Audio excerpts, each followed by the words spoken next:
ജന്മങ്ങളായി ഭാഗം 27. അതെ, ഞാൻ തറവാട്ടിലേക്കാണ് പോകുന്നത്. പക്ഷേ എല്ലാ ദിവസവും ഞാൻ നിന്നെ വന്ന് കാണും. ഞാൻ പറഞ്ഞില്ലേ കുറച്ച് ബിസിനസ് കാര്യങ്ങളുണ്ടെന്ന്. അത് കേരളത്തിൽ വെച്ച് തീർക്കാൻ അവിടെ ചെയ്യാൻ വേണ്ടി മാറ്റി വെച്ചിരിക്കുകയായിരുന്നു. ഈ ഒരു മാസം കൊണ്ട് അതെല്ലാം ചെയ്തു തീർക്കണം. അത് കഴിഞ്ഞ് ഞാൻ UK പോകും. അവളുടെ മുഖത്ത് നോക്കിയാണ് അവൻ പറഞ്ഞത്. അവൻ UK പോകുമെന്ന് കേട്ടതും അവളുടെ മുഖം മാറി. യുകെയിലേക്കോ? അവൾ ചോദിച്ചു. അതെ, എനിക്ക് കുറച്ചുനാൾ അവിടെ നിൽക്കേണ്ടി വരും. ഒരു 6 മാസം, അവൻ പറഞ്ഞു. അപ്പോൾ എനിക്ക് അവൾ പറഞ്ഞു നിർത്തി. അവൻ അവളുടെ കയ്യിൽ പിടിച്ചു.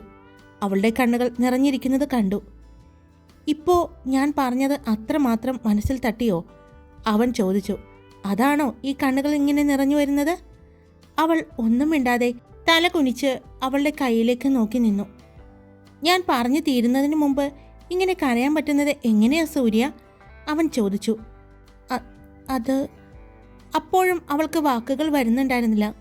അത്രമാത്രം അവൻ പോകുന്ന കാര്യം പറഞ്ഞപ്പോൾ അത് അവളുടെ മനസ്സിനെ വേദനിപ്പിച്ചു എന്ന് അവന് മനസ്സിലായി. ഞാൻ പറയുന്നത് ശ്രദ്ധിച്ച് കേൾക്കണം സൂര്യ. ഇപ്പോൾ പറയണ്ട എന്ന് വിചാരിച്ചതാണ്. നിനക്കൊരു സർപ്രൈസാക്കി വെച്ചതാണ്. പക്ഷേ ഞാൻ പോകുന്ന കാര്യം പറയുമ്പോൾ ഇത്രമാത്രം നിന്നെ വേദനിപ്പിക്കുമെന്ന് എനിക്കറിയില്ലായിരുന്നു. അതുകൊണ്ട് ഞാൻ വച്ചിരിക്കുന്ന ആ സർപ്രൈസ് പൊട്ടിക്കുകയാണ്, അവൻ പറഞ്ഞു. അവൾ മുഖമുയർത്തി അവനെ നോക്കി. അത് ഈ പ്രാവശ്യം കേരളത്തിൽ വെച്ച് നടക്കുന്ന ആ പ്രോഗ്രാമിന് എൻ്റെ സൂര്യ തന്നെ വിജയിക്കുമെന്ന് എനിക്ക് 100% ഉറപ്പാണ്. അതുകൊണ്ട് ഞാൻ അതിലെ വിജയിക്ക് 6 മാസത്തെ ഒരു ട്രെയിനിങ് UK വെച്ച് കൊടുക്കാൻ തീരുമാനിച്ചിട്ടുണ്ടായിരുന്നു. പക്ഷേ ഞാനത് ഇതുവരെ അനൗൺസ് ചെയ്തിട്ടില്ല. കാരണം അതിൽ എൻ്റെ സൂര്യ തന്നെ വിജയിക്കുമെന്ന് ഉറപ്പ് കിട്ടിയതിന് ശേഷം, അല്ലെങ്കിൽ അതിന് ശേഷം മാത്രമേ ഞാനത് അനൗൺസ് ചെയ്യുകയുള്ളൂ. അത് ഇനി സൂര്യയ്ക്ക് കിട്ടിയില്ലെങ്കിൽ കൂടി ഞാൻ എന്തെങ്കിലും ഒരു കാരണം പറഞ്ഞ് 6 മാസം നിന്നെയും കൊണ്ടുപോയിരിക്കും. ചിലപ്പോൾ അത് നിനക്ക് ഒരു ട്രെയിനിങ്ങിൻ്റെ ഭാഗമാണെന്നോ എങ്ങനെ വേണമെങ്കിലും വീട്ടിൽ അവതരിപ്പിക്കാം. എന്തായാലും സിദ്ധാർത്ഥ് ഇവിടെ നിന്നും UK പോകുന്നുണ്ടെങ്കിൽ എൻ്റെ കൂടെ നീയും ഉണ്ടായിരിക്കും, അവൻ പറഞ്ഞു. അവൾ അത്ഭുതത്തോടെ അവൻ്റെ മുഖത്തേക്ക് നോക്കി. അത് സാധിക്കുമോ സിദ്ധുവേട്ടാ? അച്ഛനും അമ്മയും? അതാ ഞാൻ പറഞ്ഞത്, അതിനുള്ള വഴിയും ഞാൻ കണ്ടുപിടിച്ചിട്ടുണ്ടെന്ന്. പക്ഷേ കുറച്ച് റിസ്ക്കാണ്. എൻ്റെ സൂര്യ കുറച്ച് കഷ്ടപ്പെടേണ്ടി വരും, അവൻ പറഞ്ഞു. ഞാൻ കഷ്ടപ്പെട്ടോളാം. എനിക്ക് ഇത്രയും നാളൊന്നും സിദ്ധുവേട്ടനെ കാണാതിരിക്കാൻ പറ്റില്ല, അവൾ പറഞ്ഞു. എനിക്കും അങ്ങനെ തന്നെയാണ്. അതുകൊണ്ടല്ലേ ഞാൻ പോകുമ്പോൾ കൂടെ കൊണ്ടുപോകുന്നത്, അവൻ പറഞ്ഞു. പെട്ടെന്ന് തന്നെ അവൾ അവനെ കെട്ടിപ്പിടിച്ചു. അവളുടെ ആ ആലിംഗനത്തിൽ അവൻ പുഞ്ചിരിച്ചു. അവനും തിരിച്ച് അവളെ ചേർത്ത് പിടിച്ചു. ഞാൻ ശരിക്കും പേടിച്ചു പോയി. എന്നെ ഒറ്റയ്ക്കാക്കുമോ എന്നാലോചിച്ച്. എനിക്ക് കാണാതിരിക്കാൻ പറ്റില്ല സിദ്ധുവേട്ടാ, അവൾ സന്തോഷം കൊണ്ടോ സങ്കടം കൊണ്ടോ കരഞ്ഞുകൊണ്ടിരുന്നു. ഇപ്പോൾ എന്താ പ്രശ്നം? അവൻ അവളിൽ നിന്നും അടർത്തി മാറ്റിക്കൊണ്ട് ചോദിച്ചു. എനിക്ക് പ്രശ്നമൊന്നുമില്ല, ഇത് സന്തോഷം കൊണ്ടാ. പെട്ടെന്ന് അവൾ അവൻ്റെ കവളിൽ കടിച്ചുകൊണ്ട് അടർന്നു മാറി. അവൾ കടിച്ച കവളിൽ കൈവച്ചുകൊണ്ട്, ഇപ്പോൾ എന്തിനാ എന്നെ കടിച്ചത്? അവൻ ചോദിച്ചു. അതോ? അവൾ അവളുടെ 2 ഇടുപ്പിലും കൈ കുത്തിക്കൊണ്ട് അവനെ നോക്കി. അപ്പോഴാണ് അവളുടെ അടുത്തേക്ക് ലക്കി വന്നത്. അവളുടെ കാലിനടുത്ത് വന്നു നിന്ന അവളെ നോക്കി. അവൾ പെട്ടെന്ന് അവനെ എടുത്തു പിടിച്ചു. കടിച്ചതോ? എന്നെ കുറച്ചു നേരത്തേക്കെങ്കിലും വിഷമിപ്പിച്ചില്ലേ, ടെൻഷൻ അടുപ്പിച്ചില്ലേ, അതിനാ, അവൾ വാശിയോടെ പറഞ്ഞു. അതെയോ, അതിനാണോ കടിച്ചത്? എന്നാ പോട്ടെ, സാരമില്ല. എൻ്റെ സൂര്യയെ ഞാൻ വിഷമിപ്പിച്ചതിനല്ലേ, അവൻ പറഞ്ഞുകൊണ്ട് അവളുടെ അടുത്തേക്ക് നടന്നു. പക്ഷേ പെട്ടെന്നാണ് അവൻ അവളെ പിടിക്കാൻ വേണ്ടി കൈ നീട്ടിയത്. അയ്യടാ, ആ തക്കത്തിന് അവൾ ലക്കിയും കൊണ്ട് അവിടെ നിന്നും ഓടിപ്പോയി. എനിക്കറിയായിരുന്നു പതുങ്ങി നിൽക്കുന്നത് എന്തിനായിരുന്നു എന്ന്, അവൾ പറഞ്ഞു. സൂര്യ, ഓടണ്ട, ഞാൻ നിന്നെ പിടിക്കും. അറിയാലോ നിനക്ക് സിദ്ധാർത്ഥിനെ? അവൾ ഡൈനിങ് ടേബിളിന് ചുറ്റും ഓടാൻ തുടങ്ങി. അറിയില്ല, എനിക്ക് സിദ്ധാർത്ഥിനെ അറിയില്ല. ഇപ്പോഴും ദേഷ്യപ്പെട്ട് മുഖം വെറുപ്പിച്ച് ആരോടും ചിരിക്കാതെ നടക്കുന്ന സിദ്ധാർത്ഥിനെ മാത്രമേ എനിക്കറിയുള്ളൂ. ഇത് ഞാൻ അറിയുന്ന സിദ്ധാർത്ഥല്ല, അവൾ പറഞ്ഞുകൊണ്ടിരുന്നു. നിനക്ക് എന്നെ അറിയില്ല അല്ലേ? എൻ്റെ പുറകെ ഞാൻ അറിയാതെ എന്നെ നോക്കാൻ ആളെ ഏർപ്പാടാക്കിയിട്ട്, അതും ഈ വീട്ടിൽ തന്നെ ആളെ ഏർപ്പാടാക്കി. നീ എന്താ വിചാരിച്ചത്, ഞാൻ അറിയില്ല എന്നോ? അവൻ ചോദിച്ചു. അവൻ്റെ ആ ചോദ്യം കേട്ടതും അവൾ സ്വിച്ചിട്ടതുപോലെ നിന്നു. അവൻ അവളുടെ അടുത്തേക്ക് വന്നു. എന്തു പറ്റി, ഓടുന്നില്ലേ? അത് അത് സിദ്ധുവേട്ടൻ അറിഞ്ഞോ? പിന്നെ എനിക്കറിയാമായിരുന്നു. അതുകൊണ്ട് തന്നെയാണ് ഞാൻ ആളെ പതിയെ നൈസായിട്ട് ഇവിടെ നിന്നും മാറ്റിയത്, അവൻ പറഞ്ഞു. മാറ്റിയോ? ഞാൻ പറഞ്ഞതല്ലേ, ഞാൻ കാരണം ആൾക്കൊന്നും സംഭവിക്കരുതെന്ന്. ഇതറിഞ്ഞ സിദ്ധുവേട്ടൻ ശിക്ഷിക്കില്ല എന്ന് എനിക്ക് ഉറപ്പ് തന്നതല്ലേ, അവൾ പറഞ്ഞ് വിതുമ്പി തുടങ്ങി. അതിന് ഞാനൊന്നും ചെയ്തില്ല. ഇന്നൊരു ദിവസം ലീവ് കൊടുത്തതല്ലേ. അല്ലെങ്കിൽ ഇന്നത്തെ എൻ്റെ എല്ലാ പ്ലാനിങ്ങും എല്ലാം അയാൾ നിന്നെ അറിയിക്കില്ലായിരുന്നോ, അവൻ പറഞ്ഞു. അവൾ അവൻ്റെ മുഖത്തേക്ക് നോക്കി. സത്യമായിട്ടും ഇന്നൊരു ദിവസത്തേക്കല്ലേ? അതെ, അവൻ അവളെ ചേർത്ത് പിടിച്ചുകൊണ്ട് പറഞ്ഞു. അല്ല, എങ്ങനെയാ സിദ്ധുവേട്ടൻ കണ്ടുപിടിച്ചത്, അവൾ ചോദിച്ചു. വേറെ എങ്ങനെയാ, എനിക്കിഷ്ടപ്പെട്ട കറികളെല്ലാം പുള്ളിക്കാരത്തി ഉണ്ടാക്കി തന്നു തുടങ്ങിയപ്പോഴേ എനിക്ക് മനസ്സിലായി നിന്റെ പ്ലാനിങ് ആണെന്ന്. ഇതെല്ലാം ഞാൻ എൻ്റെ ഇഷ്ടങ്ങളൊന്നും ആരോടും പറഞ്ഞിട്ടില്ല. നിന്നോടാണ് കഴിഞ്ഞ ദിവസം പറഞ്ഞത്. പക്ഷേ പിറ്റേ ദിവസം മുതൽ എൻ്റെ ഭക്ഷണ രീതിയിലെല്ലാം മാറ്റങ്ങൾ വന്നു തുടങ്ങി. എൻ്റെ ഏറ്റവും ഇഷ്ടപ്പെട്ട വിഭവങ്ങളെല്ലാം എൻ്റെ മുന്നിൽ നിരന്നപ്പോൾ ഞാൻ സംശയിച്ചു. പിന്നെ മെയ്ഡിനോട് ഞാൻ ചോദിച്ചു ആരാണ് ഇത് ഉണ്ടാക്കിയതെന്ന്. അപ്പോൾ ഉണ്ടാക്കിയ ആളെ അറിഞ്ഞു.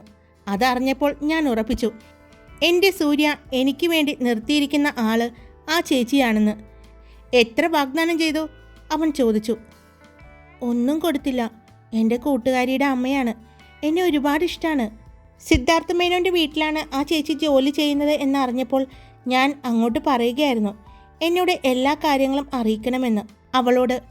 അവളുടെ അമ്മ വീട്ടിൽ വരുമ്പോൾ ഓരോ കാര്യങ്ങളും ചോദിക്കും. ആൻറ്റി എല്ലാ കാര്യങ്ങളും പറയും. അത് അപ്പോൾ തന്നെ ഫോണിലൂടെ ഞാൻ കേൾക്കും. എന്നെ കോൾ ചെയ്തിട്ടായിരിക്കും അവൾ അമ്മയോട് ചോദിക്കുന്നത്. അങ്ങനെ ഞാൻ കേൾക്കും. പിന്നെ ആൻറ്റിക്ക് അവളെ സംശയമായി. അവൾ എത്ര പറഞ്ഞിട്ടും ആൻറ്റി വിശ്വസിച്ചില്ല. ഒരുപാട് വഴക്ക് പറഞ്ഞു. സിദ്ധാർത്ഥനെ പോലെയുള്ള ഒരാളെ സ്നേഹിക്കാൻ പാടില്ല എന്നൊക്കെ. അവൾ എത്ര പറഞ്ഞിട്ടും ആൻറ്റിക്ക് വിശ്വസിക്കാൻ കൂട്ടാക്കാതെ വന്നപ്പോൾ ഞാൻ സത്യം തുറന്നു പറഞ്ഞു. എൻ്റെ ഇഷ്ടം മനസ്സിലായപ്പോൾ പിന്നെ ആദ്യം ഒന്നും സമ്മതിച്ചില്ല. പിന്നെ ആൻറ്റി സമ്മതിക്കായിരുന്നു. പിന്നെ ആൻറ്റിക്ക് സിദ്ധേട്ടനെ ഒരുപാട് ഇഷ്ടമാണ്. ഞാൻ പറഞ്ഞു തരുന്ന കാര്യങ്ങളെല്ലാം ആൻറ്റി ചെയ്തു തരുമ്പോൾ എല്ലാം സിദ്ധുവേട്ടൻ്റെ സന്തോഷം ആൻറ്റി കാണുന്നുണ്ടായിരുന്നു. അതെല്ലാം കണ്ടപ്പോൾ ആൻറ്റിക്കും ഞാൻ പറഞ്ഞു തരുന്നത് ചെയ്യാനുള്ള ഒരു താല്പര്യം കൂടി ഉണ്ടായി. അങ്ങനെയാണ് എന്നെ സഹായിക്കാൻ തുടങ്ങിയത്, അവൾ പറഞ്ഞു. അതിനെന്താ, ഞാൻ ഒന്നും ചെയ്തിട്ടില്ലല്ലോ. ആ ചേച്ചിക്ക് എന്താ വേണ്ടതെന്ന് വെച്ചാൽ ചെയ്തു കൊടുത്തോളൂ. സാമ്പത്തികമായി എന്തെങ്കിലും സഹായം വേണമെങ്കിലും സൂര്യ ചെയ്തോളൂ കേട്ടോ. ഞാനൊരു കാര്യം പറയാൻ മറന്നു എന്ന് പറഞ്ഞ് അവൻ അവൻ്റെ റൂമിലേക്ക് ചെന്നു. പിന്നെ പുറത്തേക്ക് ഇറങ്ങി വന്നപ്പോൾ അവൻ്റെ കയ്യിൽ ഒരു കാർഡ് ഉണ്ടായിരുന്നു. ഇത് നിന്റെ പേരിൽ ഞാനെടുത്ത കാർഡാണ്. അൺലിമിറ്റഡ് ആണ്. എന്താവശ്യത്തിനും നിനക്ക് ഇത് ഉപയോഗിക്കാം. ആരുടെ മുന്നിലും പൈസ ഇല്ലാത്തത് കൊണ്ട് നിന്റെ ആഗ്രഹങ്ങളൊന്നും സാധിക്കാതിരിക്കരുത്. നിന്റെ ഇഷ്ടത്തിന് ഉപയോഗിക്കാം, അവൻ പറഞ്ഞു. എനിക്ക് വേണ്ട സിദ്ധുവേട്ടാ, എൻ്റെ കയ്യിൽ ആവശ്യത്തിന് പോക്കറ്റ് മണി അച്ഛൻ തരുന്നുണ്ട്. അന്ന് അച്ഛൻ പറഞ്ഞത് കേട്ടില്ലായിരുന്നോ? അച്ഛൻ തരുന്ന പോക്കറ്റ് മണിയിൽ നിന്നും ഒരുപാടൊന്നും ഞാൻ ഉപയോഗിക്കാറില്ല. കൂടുതലും ക്യാൻറ്റീനിൽ മാത്രമാണ് ഉപയോഗിക്കുന്നത്. അതുകൊണ്ട് തന്നെ എനിക്കുള്ള പണം എപ്പോഴും അതിലുണ്ടാകും, അവൾ പറഞ്ഞു. അച്ഛൻ തരുന്ന പോക്കറ്റ് മണി വേറെ, ഞാൻ തരുന്ന പോക്കറ്റ് മണി വേറെ. ഇത് ഞാൻ നിനക്കായി തരുന്ന പോക്കറ്റ് മണിയാണ്. ഈ കാർഡ് നീ ഉപയോഗിച്ചേ പറ്റൂ, അവൻ അല്പം ദേഷ്യത്തോടെയും വാശിയോടെയും പറഞ്ഞു. അത് കണ്ടതും ഇനി ഒന്നും പറഞ്ഞിട്ട് കാര്യമില്ല എന്ന് അറിയുന്ന സൂര്യ അത് അവൻ്റെ കയ്യിൽ നിന്നും വാങ്ങി. അത് ലിമിറ്റഡ് എഡിഷൻ്റെ പ്ലാറ്റിനം കാർഡായിരുന്നു. വളരെ കുറച്ച് ആളുകളുടെ കയ്യിൽ മാത്രം വരുന്ന കാർഡ്. അതും അവളുടെ പേരിൽ എടുത്തിരിക്കുന്നു. എൻ്റെ അച്ഛൻ ഒരു ബാങ്ക് മാനേജറാണ്. ഇതെങ്ങാനും എൻ്റെ അച്ഛൻ കണ്ടാൽ അപ്പോൾ ബോധം കെട്ട് വീഴും, അവൾ പറഞ്ഞു. അവളുടെ ആ കുസൃതി നിറഞ്ഞ പറച്ചിൽ കേട്ടതും അത്രയും നേരം ദേഷ്യത്തോടെ നിന്ന അവൻ്റെ ചുണ്ടിൽ ഒരു പുഞ്ചിരി വിരിഞ്ഞു. ചിരിച്ച് കണ്ടല്ലോ, ഇനി എനിക്ക് സമാധാനമായിട്ട് താരാമിസിൻ്റെ അടുത്ത് കൊണ്ടുപോയി ആക്കാവോ, അവൾ ചോദിച്ചു. അതെന്തിനാ ഇനിയും അങ്ങോട്ട് പോകുന്നത്? കാര്യങ്ങളെല്ലാം ഞാൻ പറഞ്ഞു തന്നില്ലേ, അവൻ ചോദിച്ചു. എൻ്റെ സിദ്ധുവേട്ടാ ഒരുപാട് വലിയ ബിസിനസ്മാനാണ്, ബുദ്ധി രാക്ഷസനാണ് എന്ന് പറഞ്ഞിട്ട് എന്താ കാര്യം? ഞാൻ അമ്മയോട് പറഞ്ഞില്ലായിരുന്നോ താരാമിസിൻ്റെ അടുത്തേക്ക് പോകുന്ന കാര്യം? ഇനി ഞാൻ അവിടെ ചെന്നില്ല എന്നെങ്ങാനും മിസ് അമ്മയോട് പറഞ്ഞാൽ അമ്മ എപ്പോഴെങ്കിലും താരാ മിസ്സിനെ കാണുമ്പോൾ ചോദിച്ചാലോ? അതുമാത്രമല്ല, ഈ താരാ മിസ്സും അമ്മയും ഇച്ചിരി കൂട്ടുകാരാണ്. രണ്ടുപേരും ഇടയ്ക്കിടെ ഫോണിൽ സംസാരിക്കാറുണ്ട്. എൻ്റെ കുറ്റങ്ങൾ അറിയാൻ വേണ്ടിയാണ് അമ്മ കൂടുതലും വിളിക്കുന്നത്. അതുകൊണ്ട് തന്നെ താരാ മിസ് പറയും. അതുകൊണ്ട് അത് ഒഴിവാക്കാൻ വേണ്ടിയാണ് എന്നെ അവിടെ കൊണ്ടുപോയി ആക്കാൻ പറഞ്ഞത്, അവൾ പറഞ്ഞു. ഓ ശരി, ഇപ്പോൾ പോണോ? കുറച്ച് കഴിഞ്ഞിട്ട് പോയാൽ പോരെ? അവൻ ചോദിച്ചു. സാറ് ആ കയ്യിൽ കെട്ടിക്കൊണ്ട് നടക്കുന്ന ആ വാച്ചിലേക്ക് സമയമൊന്ന് നോക്കിയേ, അവൾ പറഞ്ഞു. അവൻ സമയം നോക്കി. സമയം 12 മണി അടുക്കാൻ ആവുന്നു. ഇപ്പോൾ തന്നെ സമയം 12 മണിയായി. ഞാൻ എപ്പോൾ അമ്പലത്തിൽ വന്നതാണെന്നറിയോ? ഇനിയും ചെല്ലാതിരുന്നാലേ ഇന്നത്തെ കൊണ്ട് എൻ്റെ പഠിപ്പെല്ലാം നിർത്തി മിക്കവാറും എന്നെ വീട്ടിൽ തന്നെ ഇരുത്തും അമ്മ, അവൾ പറഞ്ഞു. ഒരിക്കലും നടക്കാത്ത കാര്യങ്ങളെക്കുറിച്ച് പറയാതെ എൻ്റെ സൂര്യ. നിന്നെ ഈ ലോകത്ത് എവിടെ പൂട്ടിയിടാനും നിയന്ത്രിക്കാനും എല്ലാം പറ്റുന്നത് ഈ എനിക്ക് മാത്രമായിരിക്കും. നിനക്ക് ജന്മം നൽകിയ നിന്റെ അച്ഛനും അമ്മയ്ക്കും പോലും പറ്റില്ല. എനിക്കായി വേണ്ടി അവർ നിനക്ക് ജന്മം നൽകി എന്ന് മാത്രമേ ഉള്ളൂ, അവൻ പറഞ്ഞു. ഇത്ര നന്നായിട്ട് സിദ്ധാർത്ഥ മേനോൻ സംസാരിക്കുന്നത് ഈ ലോകത്ത് ആരെങ്കിലും അറിയുന്നുണ്ടാവാവോ? അവൾ മുകളിലേക്ക് നോക്കിക്കൊണ്ട് പറഞ്ഞു. അപ്പോൾ ലക്കി അവളുടെ കയ്യിലിരുന്ന് ഒരു പ്രത്യേകതരം ശബ്ദമുണ്ടാക്കി. ഓ, നിനക്കറിയാമായിരിക്കും അല്ലേടാ, നീയല്ലേ പുള്ളിയുടെ കൂട്ട്, അവൾ ലക്കിയെ നോക്കിക്കൊണ്ട് പറഞ്ഞു. എന്നാൽ ഇനി ഞാൻ അധികം സമയം വൈകിക്കുന്നില്ല, പോവാണ്, അവൾ പറഞ്ഞു. വാ, ഞാൻ കൊണ്ടുപോയി ആക്കി തരാം, അവൻ പറഞ്ഞു. ലക്കി, നീ വരുന്നുണ്ടോ?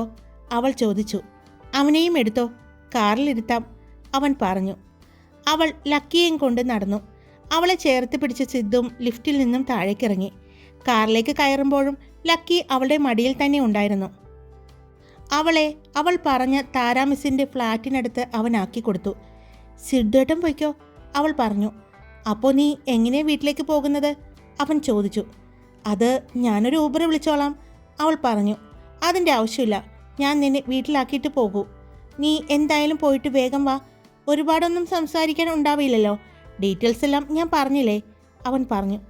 അത് വേണ്ട, ഞാൻ പോയിക്കോളാം, അല്ലെങ്കിൽ ഞാൻ അച്ഛനെ വിളിച്ചോളാം, അവർ പറഞ്ഞു. ശരി, നീ എന്തായാലും പോയിക്കോ, അവൻ പറഞ്ഞു.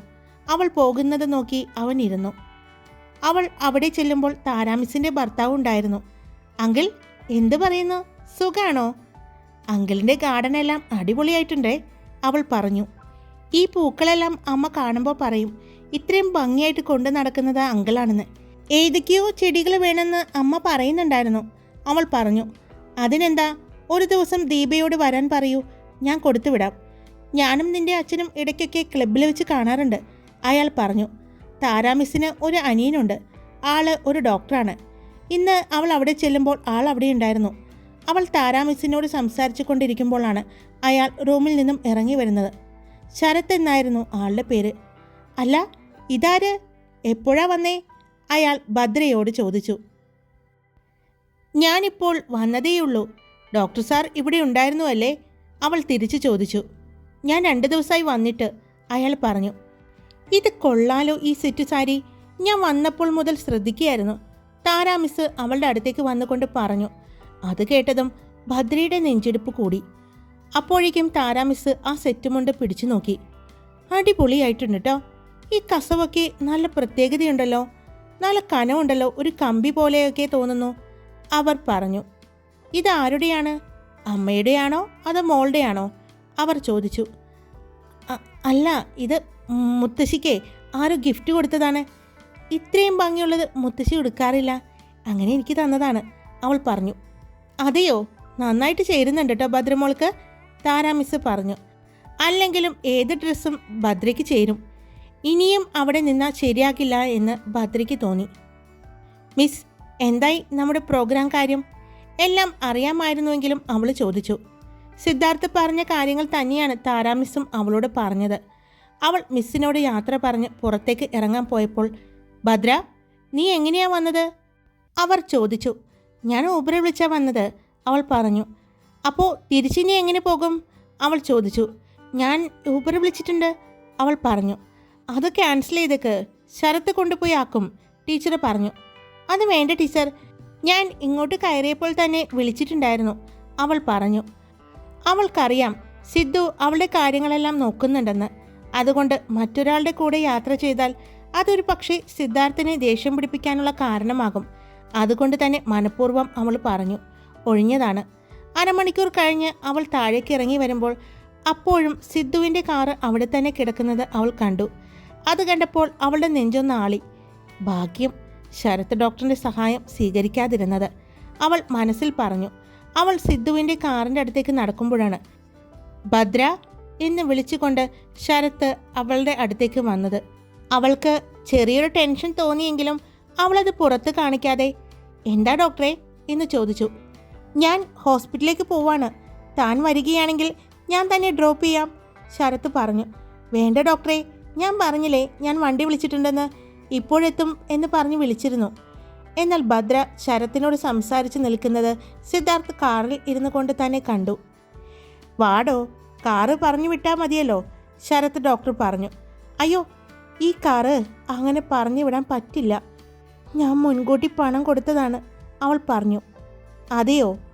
അത് മാത്രമല്ല ഡോക്ടറെ, എനിക്ക് വേറൊരു സ്ഥലത്തുകൂടി പോകാനുണ്ട്, അതുകൊണ്ട് ഞാൻ പോയിക്കോളാം, ഡോക്ടർ പോയിക്കോ, ഒരുപാട് പേഷ്യൻസ് വെയിറ്റ് ചെയ്യുന്നുണ്ടാവും, അവൾ പറഞ്ഞു.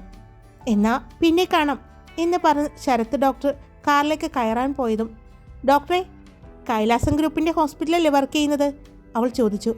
അതെ, അവൻ തിരിച്ച് മറുപടി പറഞ്ഞു. അതേതായാലും നന്നായി, അവൾ ഒന്ന് ദീർഘനിശ്വാസം എടുത്തുകൊണ്ട് പറഞ്ഞു. ഡോക്ടർ പൊയ്ക്കോ, അവൾ പറഞ്ഞത് കേട്ടതും അയാൾ പുഞ്ചിരിച്ചുകൊണ്ട് കാറിലേക്ക് കയറി. അയാൾ കാറും എടുത്തുകൊണ്ട് പോകുന്നതും നോക്കി അവൾ നിന്നു. പിന്നെ പതിയെ റോഡ് ക്രോസ് ചെയ്ത് സിദ്ധാർത്ഥിൻ്റെ കാറിൻ്റെ അടുത്തേക്ക് ചെന്നു. കാറിൻ്റെ കോ ഡ്രൈവിംഗ് സീറ്റിലെ ഡോറ് തുറന്ന് അവൾ കയറി.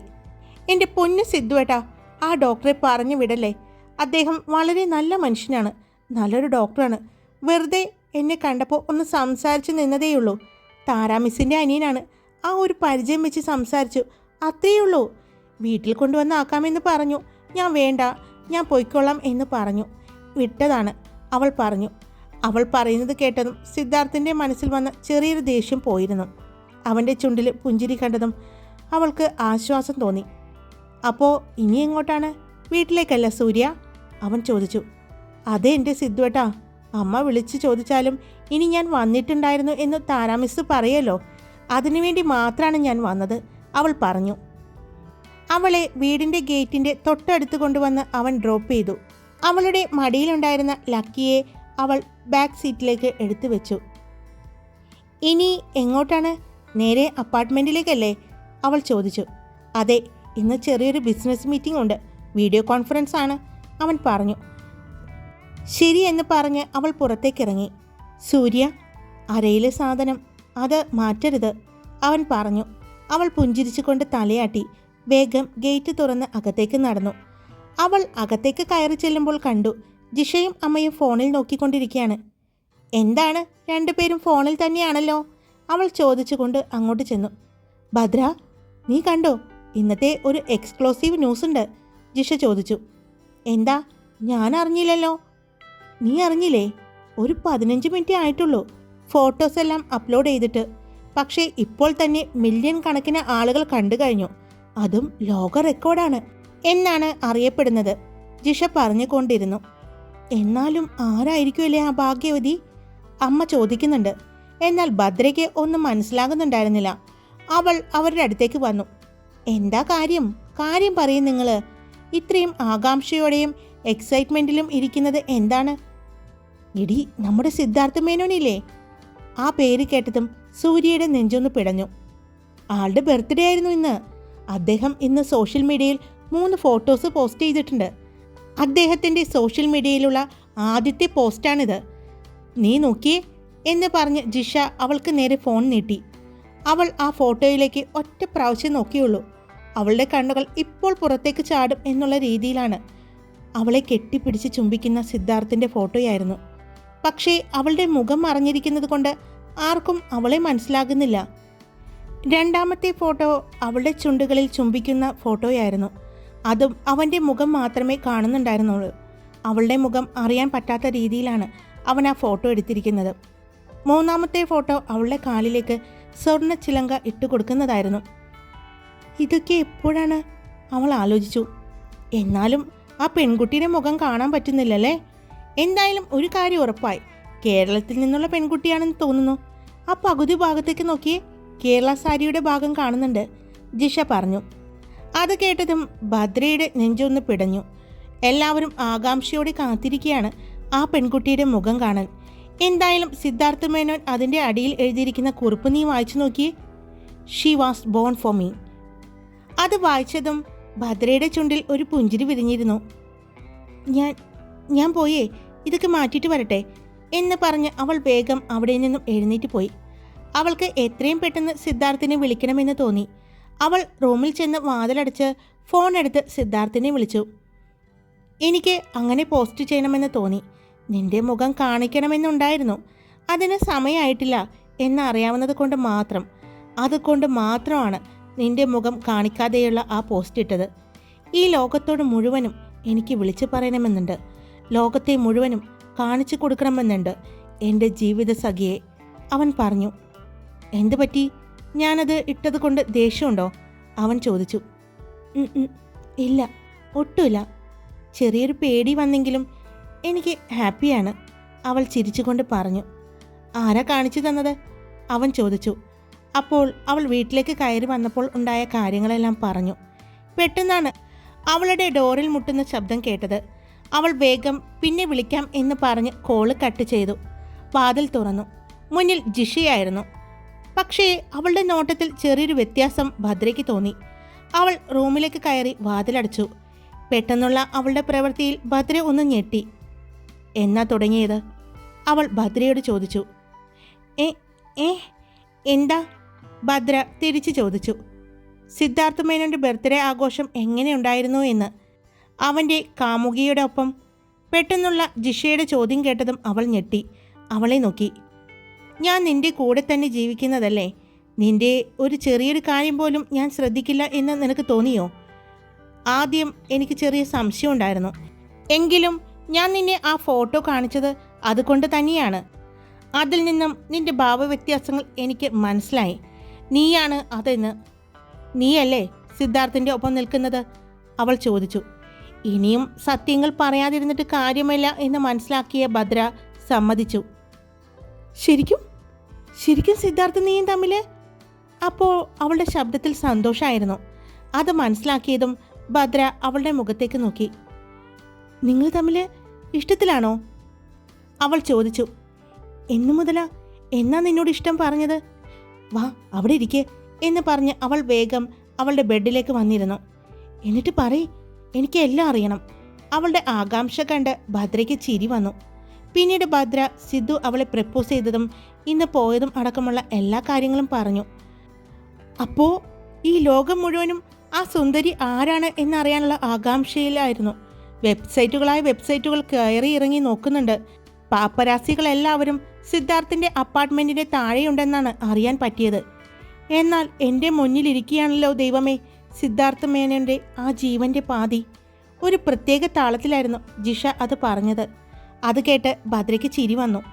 അപ്പോഴേക്കും വീണ്ടും ഭദ്രയുടെ ഫോൺ റിങ് ചെയ്തു. നോക്കിയപ്പോൾ സിദ്ധാർത്ഥാണ്.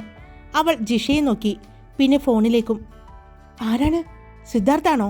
അവൾ ചോദിച്ചു. ഭദ്ര അതെ എന്ന് പറഞ്ഞു. സംസാരിക്ക്, കേൾക്കട്ടെ, അവൾ പറഞ്ഞു. ഭദ്ര ഫോൺ എടുത്തതും അറിഞ്ഞു അല്ലേ പ്രിയ കൂട്ടുകാരി? പെട്ടെന്നുള്ള സിദ്ധുവിൻ്റെ ആ ചോദ്യം കേട്ടതും ഭദ്രയും അതുപോലെ തന്നെ ജിഷയും ഞെട്ടി. ഹായ് കൂട്ടുകാരെ, ഞാനാണ് കാർത്തിക. ഞാൻ ദേ വീട്ടിൽ തിരിച്ചെത്തിയിട്ടുണ്ട്. ശരിക്കും നാളെ വരേണ്ട ഞാനാണ്. വീട്ടിൽ നിന്നിട്ട് വീഡിയോ ഒന്നും അപ്ലോഡ് ചെയ്യാൻ പറ്റുന്നില്ല. വീഡിയോ ചെയ്യാൻ പറ്റാത്ത ആ ഒരു സിറ്റുവേഷൻ വന്നപ്പോൾ നാളെ വരേണ്ട ഞാൻ ഇന്ന് ഓടി വന്നിരിക്കുകയാണ്. ഇവിടെ വന്നിട്ട് ദേ ഇപ്പോൾ ഏകദേശം സമയം 9:58. വീഡിയോ വോയിസ് കൊടുത്ത് കഴിഞ്ഞിട്ടുള്ളൂ. എഡിറ്റിംഗ് ഉണ്ട്, അത് കഴിഞ്ഞിട്ട് വേണം അപ്ലോഡ് ചെയ്യാൻ. എന്തായാലും നാളെ മുതൽ ഞാനൊരു സമയം വിചാരിക്കുന്നുണ്ട്. നടക്കുമെന്നൊന്നും അറിയില്ല, എന്നാലും ശ്രമിക്കാൻ തന്നെ തീരുമാനിച്ചിരിക്കുകയാണ്. എല്ലാവരും എൻ്റെ കൂടെ ഉണ്ടാവണം. നിങ്ങളുടെ സപ്പോർട്ടെല്ലാം എനിക്ക് ലൈക്കായിട്ടും കമൻ്റായിട്ടും തരാൻ മറക്കരുത് കേട്ടോ കൂട്ടുകാരെ. അപ്പോൾ നമുക്ക് നാളെ കാണാം. Love you all. It's me Karthika. Tata.